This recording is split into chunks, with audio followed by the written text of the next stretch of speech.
Es bajar los cuadros.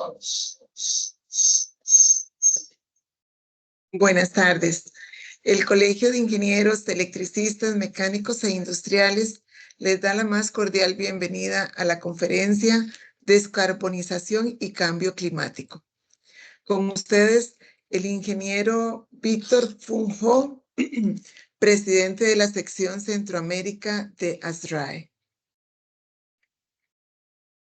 Muchas gracias, Katia. Bienvenidos a todos. Muchas gracias por su asistencia.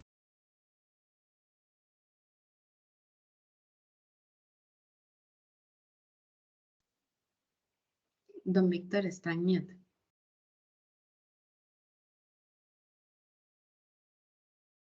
Ok, voy de nuevo. Sí. Muchas gracias por su asistencia. Un poquito de feedback aquí, creo. Ahora sí. Ok, perfecto. Muchas gracias a todos por su asistencia, por su tiempo. Muchas gracias a Ross por venir a Costa Rica y al CIEMI por organizar la logística de la conferencia. Ross viene de dos ciudades de Brasil en donde dio esta misma conferencia, así que muy agradecidos por su generosidad. Y queremos dar la bienvenida porque en esta transmisión la estamos transmitiendo a todos los países de Centroamérica, no solo a Costa Rica, sino a todos los países de nuestra sección de Centroamérica a través de Internet. Entonces, yo quería básicamente brevemente explicar hacer un recordatorio de que desde este año de 2023-2024, nuestra sección es una sección formal de ASRAE. Es una estructura formal. Tenemos en la Junta Directiva miembros de todos los países de Centroamérica, excepto Belice. No tenemos miembros en Belice. Y la idea es seguir el proceso normal para luego convertirnos en un capítulo, ¿verdad? Entonces estamos en ese proceso de organización formal como sección y luego como capítulo. Entonces, queremos involucrar a todos los países de la región y hace un par de semanas tuvimos conferencias en Guatemala y en Honduras. Y si no me equivoco, en ellos es la primera vez que hacemos que ASRAE tiene alguna actividad ahí. Entonces estamos contentos con ese avance. El tema de hoy es sobre descarbonización y cambio climático. Eso ha sido en los últimos, tal vez año y medio, ha sido el tema más caliente en ASRAE por encargo presidencial de Ginger Scoggins, que es la presidenta. Se formó una comisión para producir un estándar sobre descarbonización y ya ese estándar existe. Es el estándar 228 y Ross va a hablar en detalle cierto detalle de esa norma. Y hay más normas que vienen. Entonces, creo que es un tema interesante, un tema muy actual y aquí con mucha atención queremos oír lo que nos va a exponer Ross. Y creo entonces que Katia va a hacer la presentación de Ross.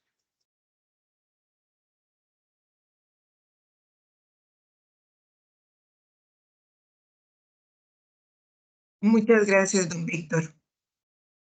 Ok, la conferencia, como bien lo dijo don Víctor, lo va a brindar el ingeniero Ross Montgomery. Don Ross es vicepresidente de la Sociedad Americana de Ingenieros en Calefacción, Refrigeración y Aire Acondicionado, presidente del Consejo de Tecnología DRC y DAL, ex-RVC, y presidente del capítulo sección. Ha trabajado en actividades de ASRAE durante más de 40 años y ha formado parte de más de 45 comités, consejos y juntas de ASRAE. Es autor de varios artículos de la revista ASRAE sobre climatización de edificios, controles de aire acondicionado, fundamentos de puesta en servicio, eficacia de la filtración de ventilación, guía estratégica para la puesta en servicio y coautor del libro de ASHRAE, Fundamentos de los Sistemas de Control de Aire Acondicionado. Profesionalmente trabaja como propietario presidente de QST en los negocios de puesta en servicio de edificios, mantenimiento, operaciones y auditoría, calificación, evaluación energética, operando una empresa con sede en Florida, pero viaja a cualquier parte del mundo por motivos de trabajo. El ingeniero Ross Montgomery se graduó de la Universidad del Sur de Florida con un bachillerato. Tiene su licencia de ingeniero profesional, licencias estatales de contratista mecánico eléctrico. Agradecemos a todos los participantes, mantener las cámaras y micrófonos apagados. Respecto a las preguntas, se va a dar espacio para poder dar respuestas a sus consultas y estas las vamos a manejar a través del chat. Entonces pueden ir colocando sus consultas o comentarios y en estos espacios se atenderán las consultas. Con ustedes, el ingeniero Ross Montgomery.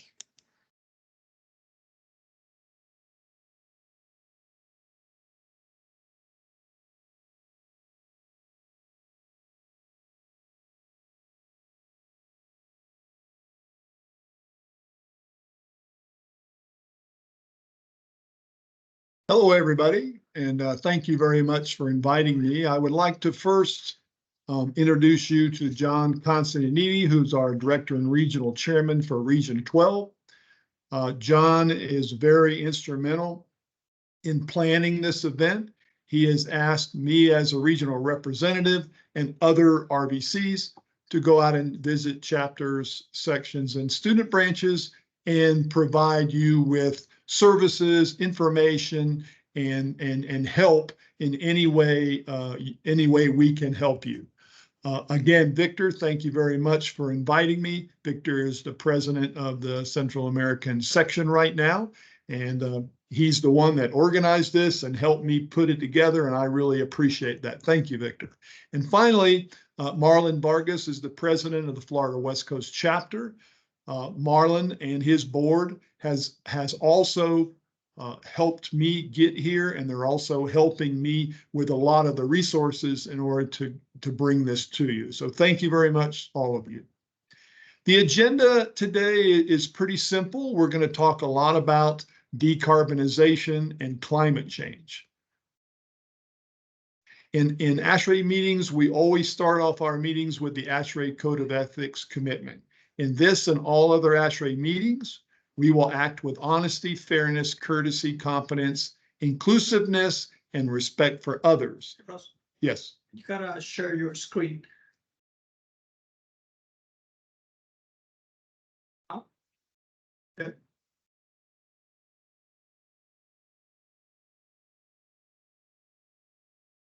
No, we're still looking at you. Uh-oh.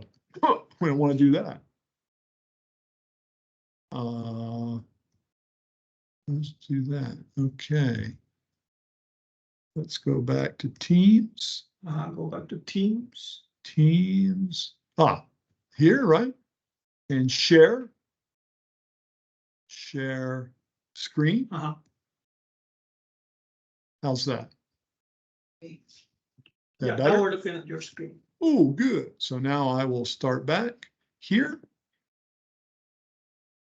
How about now? Yeah. Perfect.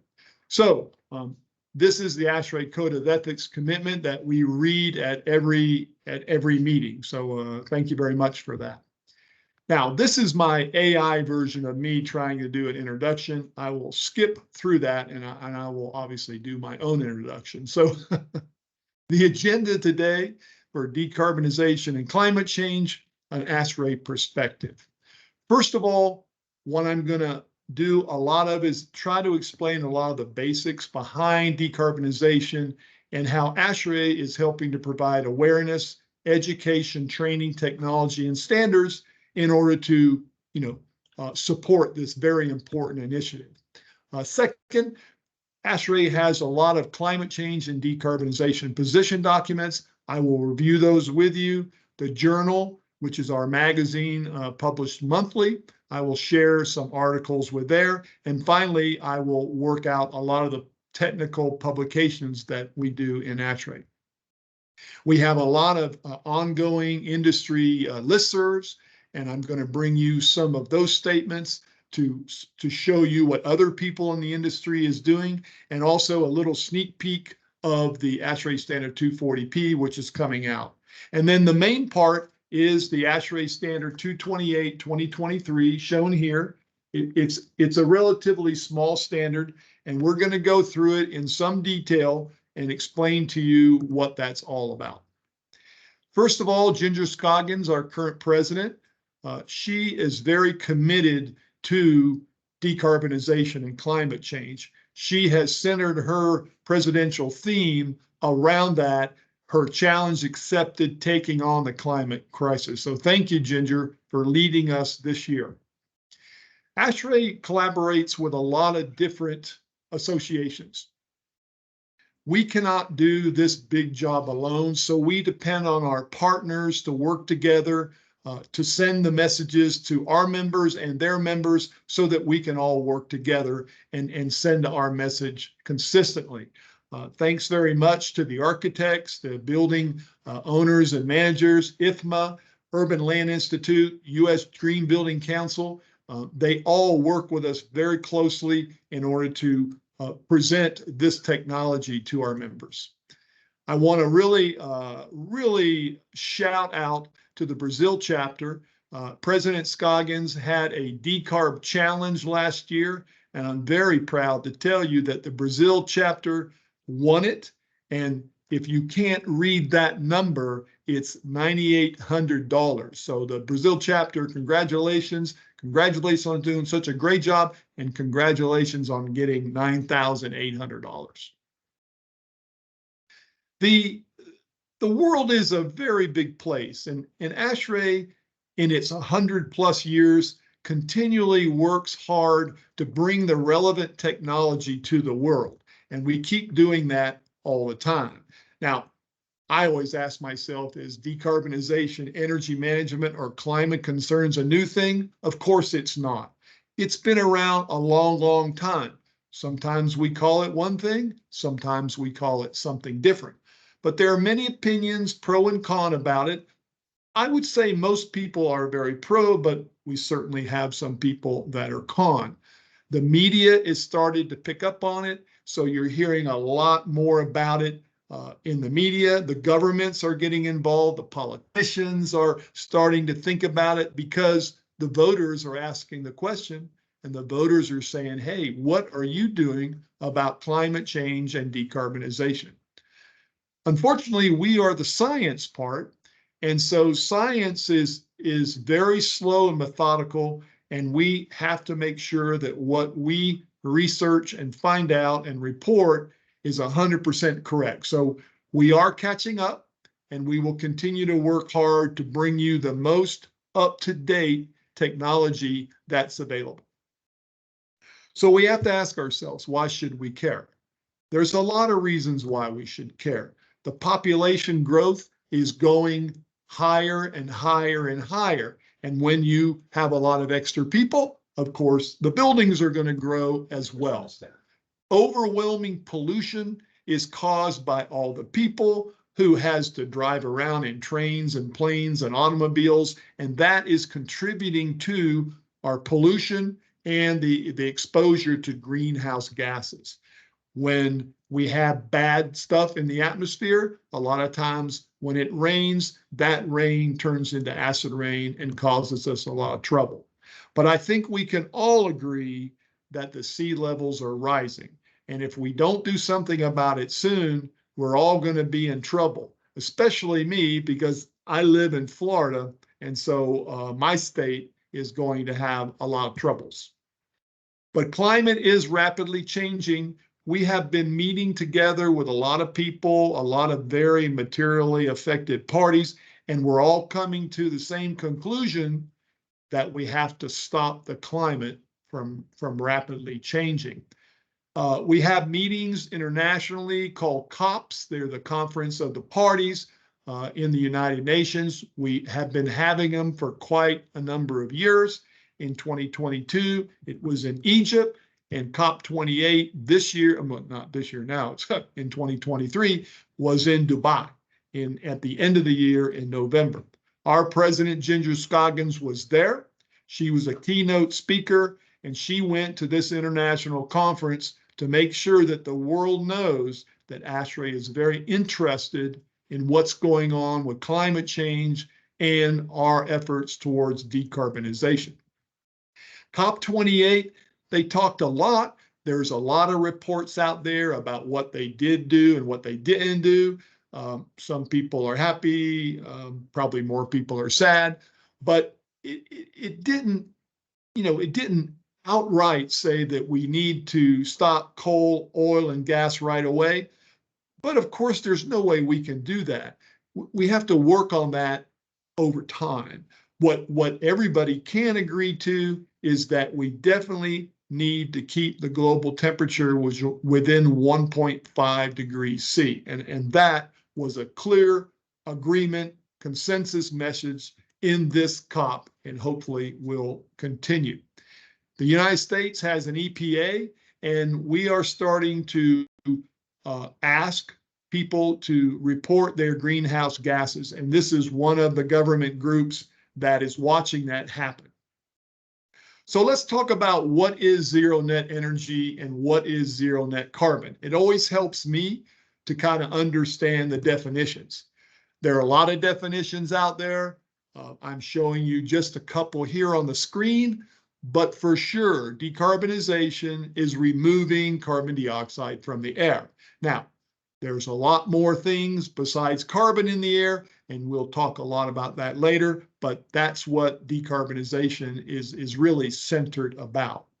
So what is net zero energy? It refers to the ability of the building to offset the amount of energy that's coming in with other forms of renewable energy, such as solar panel, wind turbines, et cetera, et cetera. Net zero carbon is happening as a result of energy reduction, because when you reduce energy, you reduce carbon. But it also needs to, we need to understand how we can reduce carbon emissions from human activities and how to remove it from the atmosphere altogether. And hopefully, I will try to explain some of that to you as we go on. Greenhouse gases like carbon monoxide and methane are a problem. Why are they a problem? How are they a problem? As you can see from this diagram, the sun is shining down on the earth. A lot of that energy goes back into the atmosphere, but a lot of it is held in the atmosphere, which causes the global warming. This is a better animation to see that. Again, you can see the sun going down, some of it going out, but you see that blanket that's around the earth, and that blanket is holding back a lot of that heat, and that is what's causing the global warming down on Earth. So this is very important that we look at all of these causes and effects as we're moving forward. So what we need to pay attention to is energy efficiency, which will also result in carbon reduction. We need to switch to cleaner and more effective energy sources, and shifting electricity to be generated by low carbon energy fuels. And that is not oil and gas and coal and like that. So we all commit, we keep talking about it, but we need to cut our CO2 productions in half by 2030. We're all talking about it. We need to work together to make it happen. I think you can compare it to a diet, right? I mean, some of us are fat and we eat too much. So in order to get skinny, we have to stop eating. It's the same thing with carbon and methane and all that. We just need to go on a diet and make that happen. So ASHRAE has a lot of products and programs that are helping us do that. And I'm going to just go through a few of them. But probably the most important thing is the ASHRAE strategic plan. The strategic plan is created and voted out by the board of directors each year, and it is the most important things that the ASHRAE community is going to focus on. And the good news is the number one is resiliency and decarbonization in buildings. So we're going to spend a lot of our time and focus on decarbonization. We also produce a lot of standards and normas that help with energy efficiency and carbon. Here's only a few of them. We have 200 plus standards, and so we have a lot of information out there for our members to use. This is a look at the new ASHRAE Standard 100, which is energy and emissions performance for existing buildings. And what's happened when we revise Standard 100, we're also introducing new metrics for establishing greenhouse gas emissions. So that's very important. Every time we revise something, we're going to bring the metrics for GHGs into it. We have the ASHRAE handbook, both in paper form and online, and it is constantly updated every year for your use. ASHRAE Building EQ is one of our most successful programs. It's been around a long time, and it works very well for our members. It has always benchmarked energy performance for similar buildings in the same climate zone, but now, in addition to that, we're all going to introduce new operational carbon metrics so we can look at the total annual greenhouse gas emissions, total annual greenhouse gas emissions per square foot, and then producing a building EQ carbon performance score. So we're really excited about that. The Building EQ Committee is working all the time to make refinements to this. So stay tuned. You're going to hear a lot more about that in the future. ASHRAE has a technology portal that's available to all its members, and it has a multitude of education and training materials on it. Please take time, go online. You're a member. You're welcome to download all the information from this portal. Some things that we're working on as far as energy and carbon is like the 30% advanced energy design guides, 50% AEDGs, and then the new Net Zero 2050, which is going to help us net zero energy carbon. So all of these are available in your technology portal. Please go online and look at them and use them. Part of President Scoggins' initiative for her year was to create this task force for building decarbonization. And the key goal of that task force was to create 6 more very, very important technical resources for our members. You can see them outlined here. One of them, the first one, the biggest one, which is Building Performance Standards, a technical resource guide, that is available now for free download from the ASHRAE website. This is going to give you a lot of basic information on how our standards are going to deal with decarbonization and climate change. So I really recommend, please, for you to go and look at it.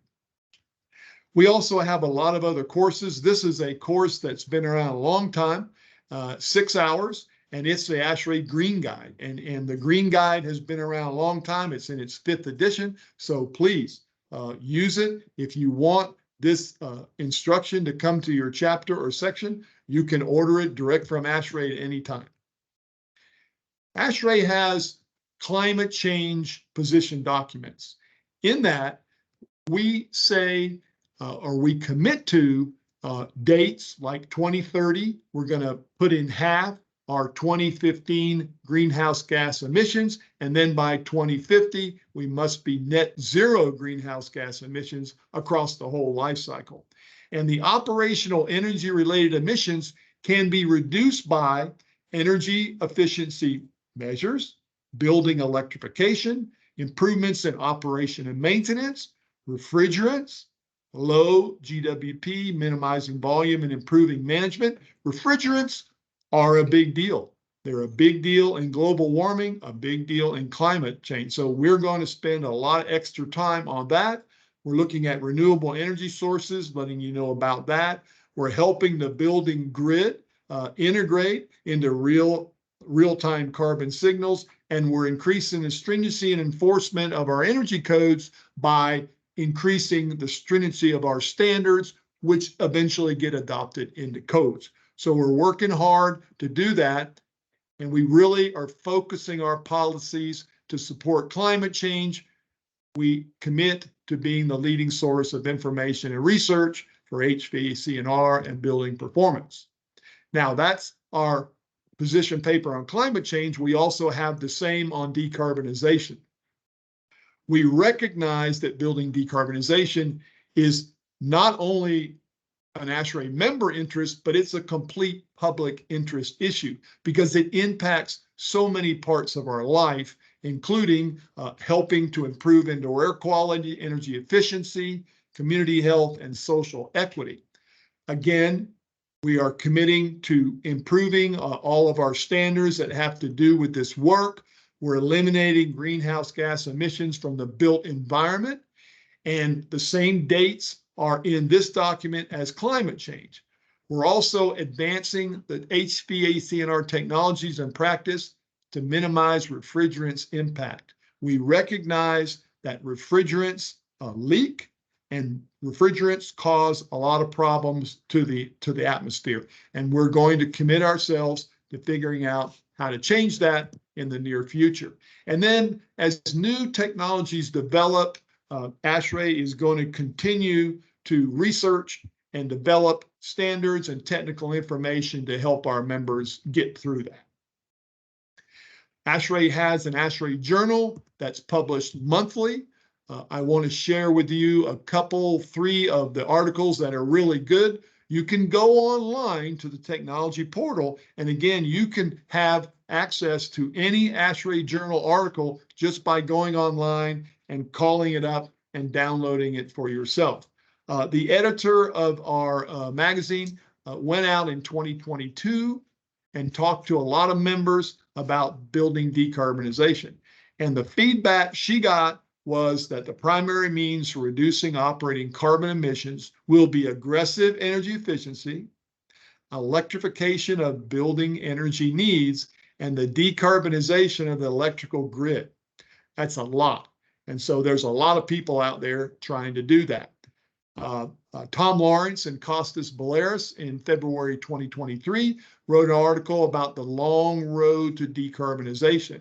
Now, Tom's from the US, Costas is from Greece.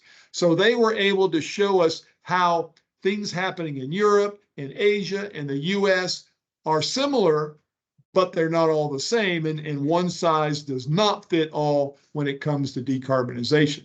And also, we talk a lot about CO2, but in this article, they bring out a lot of information about there are many other chemicals, pollutants that cause us trouble as well, including methane, nitrous oxide, hydrofluorocarbons, which are refrigerants, and much, much more.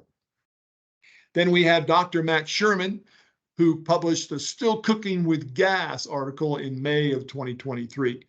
And Max has always been a very active ASHRAE member, and he is just trying to say that if we use ASHRAE standards correctly and responsibly, we can exist for a long, long time, still using gas and still cooking with gas. And the argument for gas is strong economically. So, completely cutting off gas is going to be a very difficult road for everybody. So we need to try to learn how to get along, right? Paul Torsellini also has an article about covering the practical advice and knowledge on decarbonization buildings. So if you're looking for a really good explanation about how we decarbonize the built environment using practical advice, this article will do you a lot of good. Private industry. Private industry is out there a lot. We turn on the TV, we open our computers to the internet, and we see all kinds of information about climate change, global warming, and decarbonization. It's everywhere, right?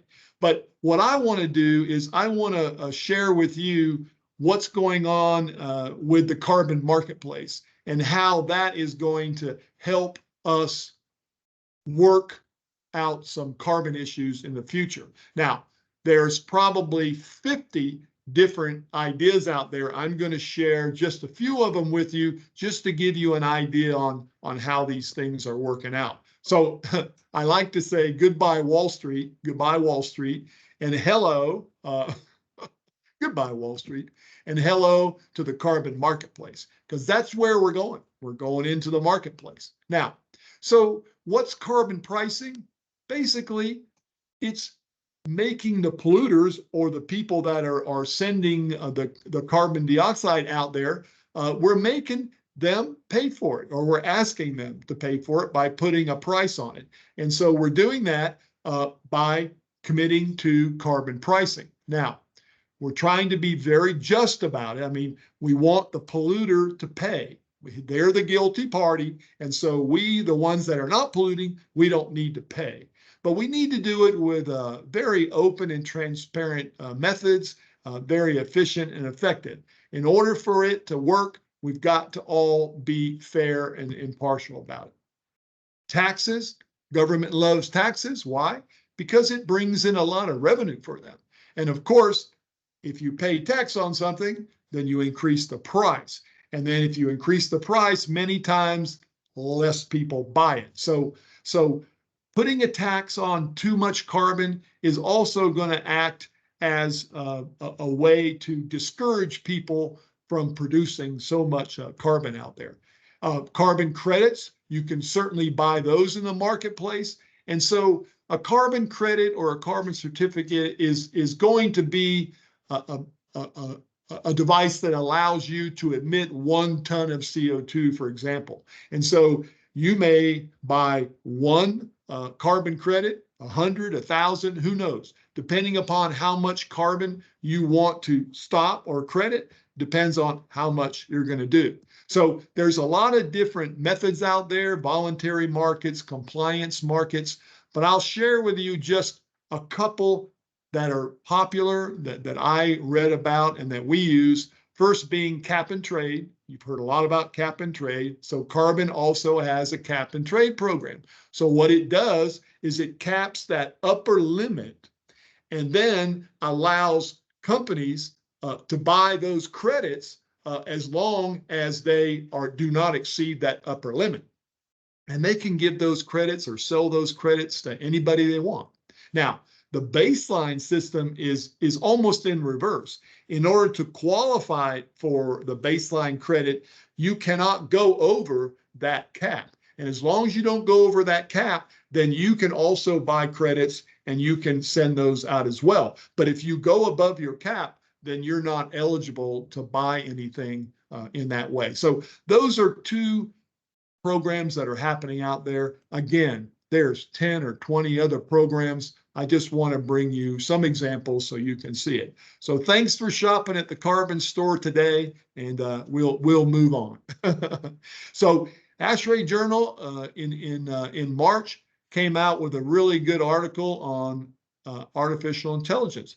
ASHRAE is embracing artificial intelligence, but President Scoggins has gone out twice this year and cautioned ASHRAE members to use artificial intelligence, in the way that it should be used. And you or she doesn't want us to try to use AI and call that work our own.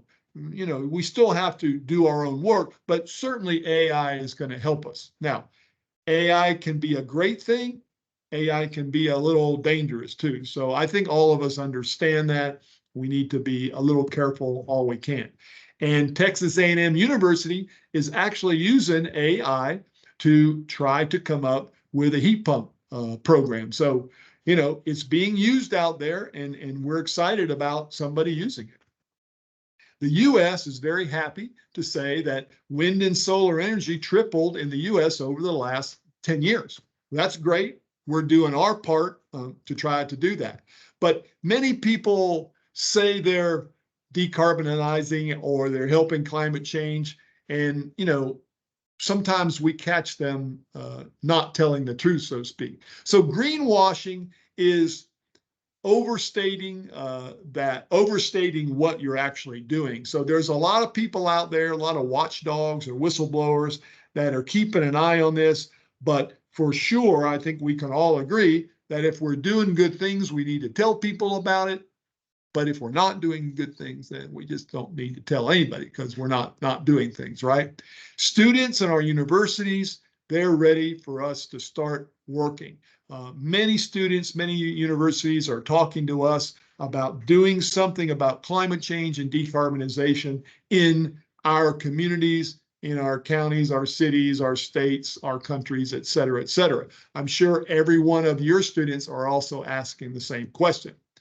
Now, in our country, here's just some brief examples about how some companies are trying to decarbonize. This New York City skyscraper company is trying to take the CO2 that's produced by its gas-fired boilers and trying to collect it and keep it from the atmosphere. This is an example of Frontier Fund closes a $53 million carbon removal deal with Charm. So their goal is to remove 112,000 tons of carbon between 2024 and 2030. Occidental Petroleum, one of the biggest producers of oil and gas in the world, makes a lot of money on oil and gas and coal. But of course, they're saying that they're going to help us out by spending $800 million to $1 billion to try to remove some of that from the atmosphere. So that's a good thing. I mean, everybody's got to make money, but thank goodness that some companies responsibly are spending some money helping us get rid of it. And I like to say, what about this? Well, the United Kingdom is actually using nuclear power a lot more than anybody else. I know the US doesn't like nuclear power, but these countries, they're doing a lot with that. So I think we need to pay attention to nuclear power. It certainly is an alternative source of power that we can use in the near future with some amount of carefulness. So President Biden is proposing an $8 billion plan to hire 50,000 new workers to help the U.S. with decarbonization and $6 billion to help heavy industries decarbonate, how to learn how to do it and that sort of thing. So we're trying to do something, to help also in the U.S. We talked about refrigeration and refrigerants. The EPA continually issues their standards and their regulations, and they are continuing to reduce the amount of hydrofluorocarbons that are allowed in our environment. So that's a good thing. Refrigeration and refrigerators and all of that use a lot of refrigerant, and there's a lot of refrigerant leakage out there, and that causes a lot of trouble for global warming. The U.S. Department of Energy is spending money developing geothermal heat pumps, as well as the University in Ohio is trying to do not only the geothermal heat pumps, but also combine that with CO2 capture. So a lot of good ideas out there starting to happen because everyone's becoming aware of this decarbonization effort, and a lot of people are doing it. This is just recently came out, the world's first refrigerator run by flexing artificial muscles, which is actually just a nickel titanium alloy metal. So this is things that are happening. There are things that are being invented to help us with our trouble in that direction. Private industry, a lot of things going on there. America is moving towards all electric world. We keep saying that. We keep saying we're moving towards that, and we want that. We also understand that in order to do that, we have some work to do on our infrastructure, but we are working in that direction. This is a chart of all of these different industries and what they're going to have to do in order to meet the 2030 and the 2050 goals. So there's a lot of work to do between now and 2030 and 2050 to achieve what it is we're trying to get. Transportation is responsible for about 19% of CO2 emissions, buildings 6%, and agricultural use only 1%, but 38% of methane. So methane typically comes from livestock, and so I know that the agricultural industry is trying to figure out how to change that, and that's going to be a big challenge for them here in the near future. Now, What are some ideas about plans? A lot of communities, city governments, counties, communities, they're trying to come up with their own programs. This is one county in California, San Diego, that has developed a plan, and they made us aware of that last year. And I thought it was a really good idea, so I would share it with you. It's a monitoring-based commissioning program that's looking at all of their carbon and energy use, and they're committing to reduce their energy use by 50% by 2030 and 90% reduction in carbon by 2030. So it's a bold goal, but at least they're putting it on paper and trying to get there. On the other hand, we have a state in the US that is rejecting the all-electric idea. So, we, like I said, we have a lot of people that are pro, and we have some people who are con. So as time goes on, we're going to find, we're going to start learning about who wants to participate and who doesn't want to participate. Basically, the world is in our hands. ASHRAE is a global community with global chapters all over the world. And so we're trying to send this information, send this message out to all of our members so they can share it with their customers and their friends. And hopefully in the next year or 2 or 3 or 4, we can be a lot further along than we are now. Again, a lot of these goals are towards 2030 and 2050, but hey, it's 2024, so we're not that far away. So again, I wanted to share with you about ANSI ASHRAE Standard 228, the standard method of evaluating zero net energy and zero net carbon building performance. Basically, the standard can be used to determine where a site has achieved zero net energy or zero net carbon. We use source energy, and for carbon, we use carbon dioxide equivalents for that. The purpose is really just to set requirements for evaluating the buildings or group of buildings that meet that definition, and we need to provide a consistent method for all buildings to be evaluated so that apples are all compared with each other, so we know that we're being very fair and impartial with what you're doing. The scope of the standard is basically all buildings, existing, new, groups, or portions of buildings. So it covers all the buildings out there that we're done with. Now, this is the table of contents. It is a very short standard, as I told you, as you can see here. It's only got about 20 pages, but there's a lot of information here that we want to share with you. As far as key definitions, the differences between new buildings and existing buildings is a case of about 24 months. So we're just going to start in the definitions by getting the baseline information to you so that you can evaluate your buildings as you want to. Section 4 is all about compliance. It gives you all the forms and equations that you need. It tells you that we're looking at source energy, not site energy.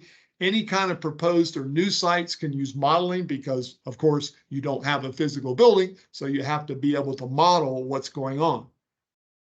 Can you turn off the camera and turn it back on because your image is kind of frozen? Oh.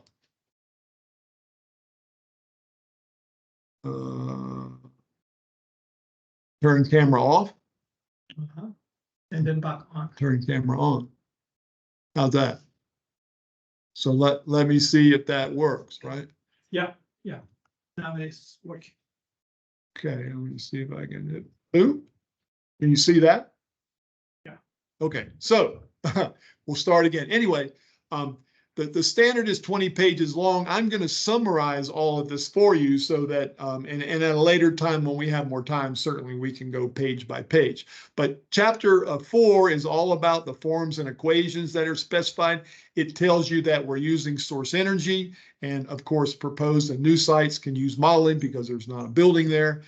Moving on to chapter 4.3. It basically says that we need a qualified person to determine the site needs. And of course, you want that because you wouldn't want anybody to be able to evaluate the building in accordance with this standard. So at the bottom, I'm giving you some ideas, examples of what a qualified person is, certainly a registered architect and engineer, contractors, certified energy auditor or manager. You know, those are just some of the things. If you're qualified to do the work, all you need to do is show us and prove to us that you are qualified. Section 5 talks about how we do the measurement. Again, it gives you a lot of the forms that you're going to report, and again, propose a new projects can use modeling.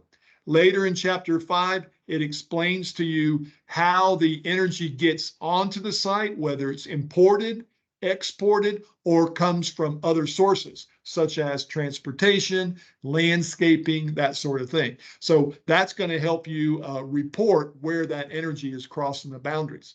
Section 6 is all about reporting the source energy, and it tells you that you must do that annually. 7 is telling you that you have to also report all of your green gas emissions for the entire year, which includes refrigerant leakage. There's a lot of refrigerants that leak from systems, and you definitely need to report those in your report. And Section 8 is just the end of valuing all the procurements that you're using discounts for, credible, you know, any kind of credits, carbon certificates, energy certificates. All of that is going to be summarized in Section 8 for your final report. There are a lot of forms in the standard, so we give you all the forms that we want you to use. I'm just going to kind of show you what those look like really quickly, but all of this reporting action that we talked about in the standard, you can use our forms to do that. And we certainly would recommend that, because that's the way that we keep everything apples for apples for apples. So that's basically ASHRAE Standard 228, published now in 2023. We want to tell you about some coming attractions for decarbonization. We have an ASHRAE Standard 240P that's in final public review. It's going to be like a brother-sister standard to 228, and it's going to help you quantify and document the greenhouse gas emissions associated with buildings, building systems, and equipment all over their life cycle. I think this standard with 228 is really going to paint the entire picture of what we're doing with evaluating buildings. We have a decarbonization conference in New York in October.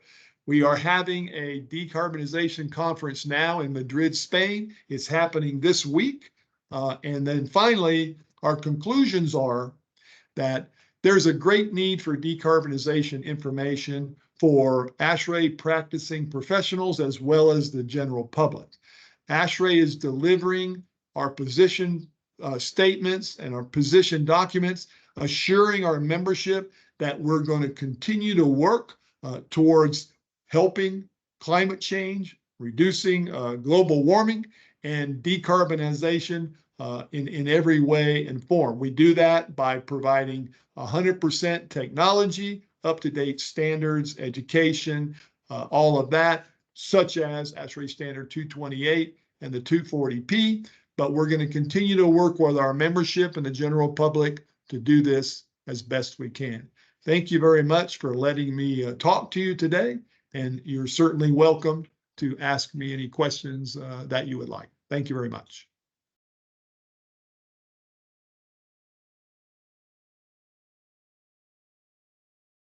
Hey, Ross, thank you very much. Muchas gracias for the interesting presentation. I guess we're gonna take some minutes to ask you questions. Entonces vamos a tomar un ratito para hacerle preguntas a Ross. Si alguien tiene preguntas, puede encender el micrófono y hacerla, o la puede digitar ahí en el chat y yo se la paso a él, como ustedes quieran. Y tal vez mientras alguien hace su primera pregunta, yo quería tal vez formularle un par que a mí se me vinieron durante la presentación. Y creo que me imagino que lo voy a hacer en inglés. So one question, Ross, is that in the U.S. media, there's some debate about, you hear about debate about whether climate change is real or not. But my understanding is that on the scientific communities, there's no question about it. So can you talk a little bit about whether if there is doubt or there is no doubt and what's going on? Well, in the United States, there is no doubt that we have a climate change problem. There is no doubt that we have global warming. It is so clear, and we have been going through this now about 15 years. I don't know if you remember, we had a president, or actually a vice president, that didn't win re-election, but he all of a sudden went out on the global environment, global warming circuit speaking, and he's been pushing that idea for 15 years, and it gets a lot of traction. I mean, we go through all these bad weather conditions, these changing weather conditions, these bad storms. In English, we say it's a no-brainer. We have a global warming problem. End of story.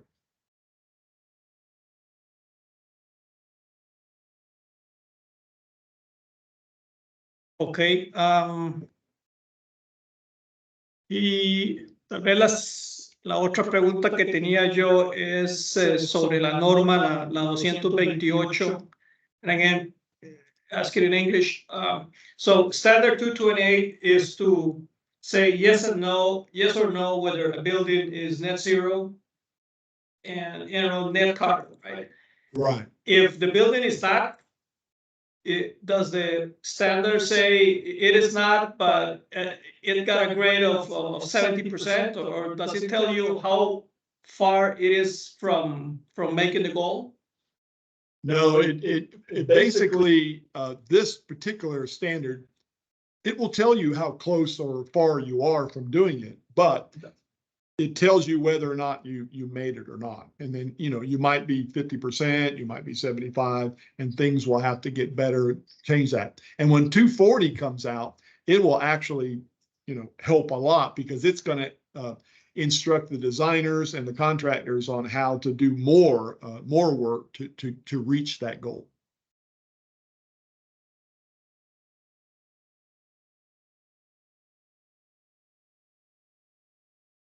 Creo que tenemos tiempo ahí. Voy a aprovechar para hacer otra pregunta. Si alguien va a formular una, me avisa o simplemente enciende el micrófono y la formula.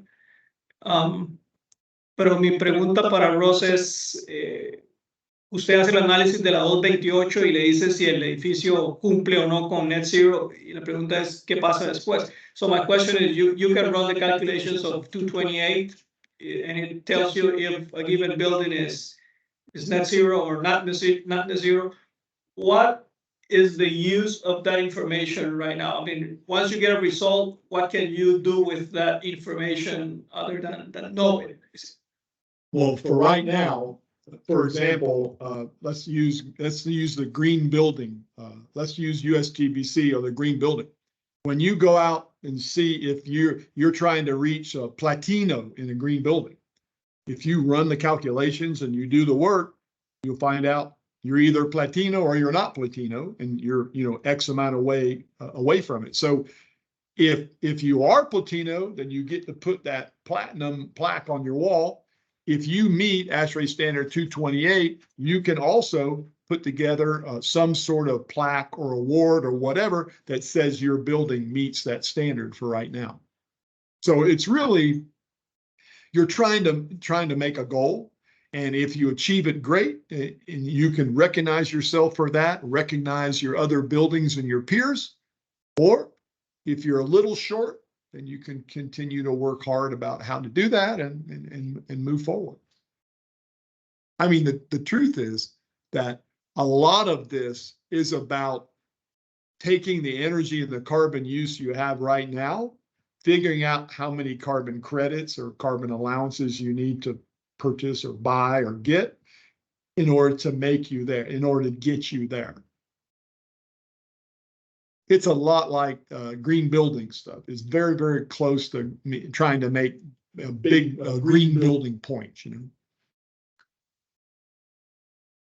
Ok, no sé si... ¿verdad que no tenemos preguntas, Katia? Ok, disculpen. Ok, si quieren voy a leer una pregunta que escribió Alberto Delgado. If an existing building doesn't keep a good energy use record, no BMS, for example, how does the evaluation procedure go in terms of net zero energy? Well, it doesn't go very well. It's like everything else in the world. You have to prove it. You can say you're net zero, but if you can't prove it, then you're not net zero. So, I mean, it's like everything else. And unfortunately, in the world, you have to prove it. Okay. Okay, gracias.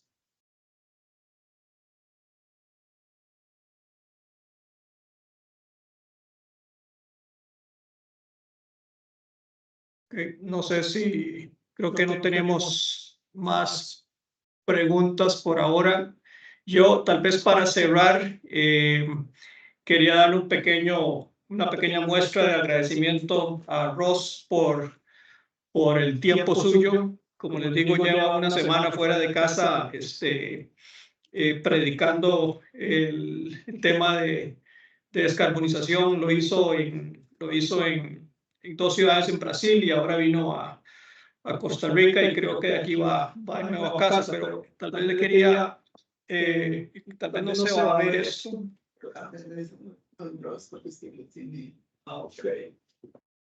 Déjame ver si yo puedo quitar el...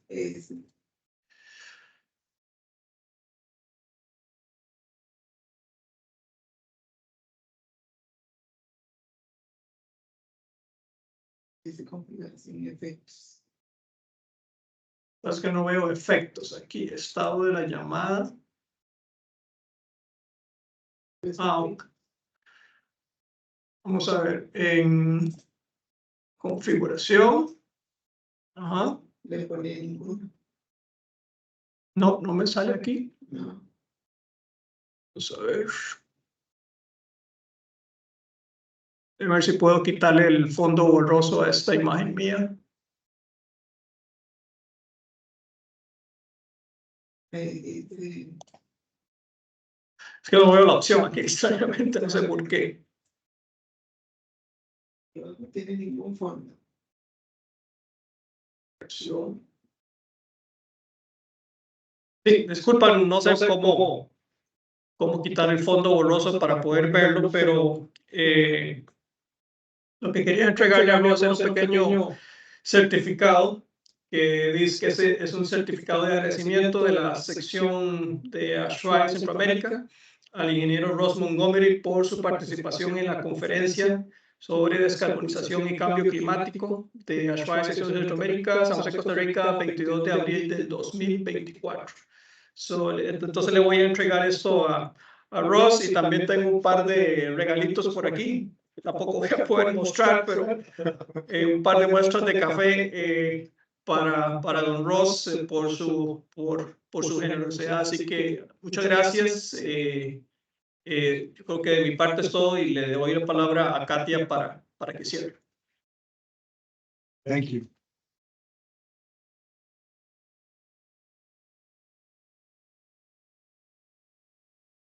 Bueno, de parte del CIEMI, le agradecemos al ingeniero Ross Montgomery por compartir sus conocimientos con los profesionales del CIEMI, ya que para el CIEMI ha sido un honor el contar con su participación.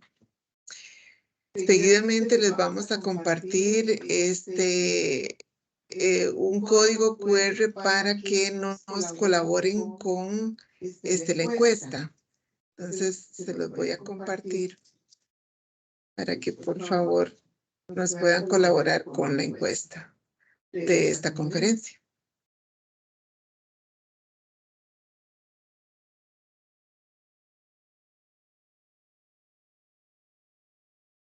Muchas gracias a todos por su atención y nos vemos próximamente.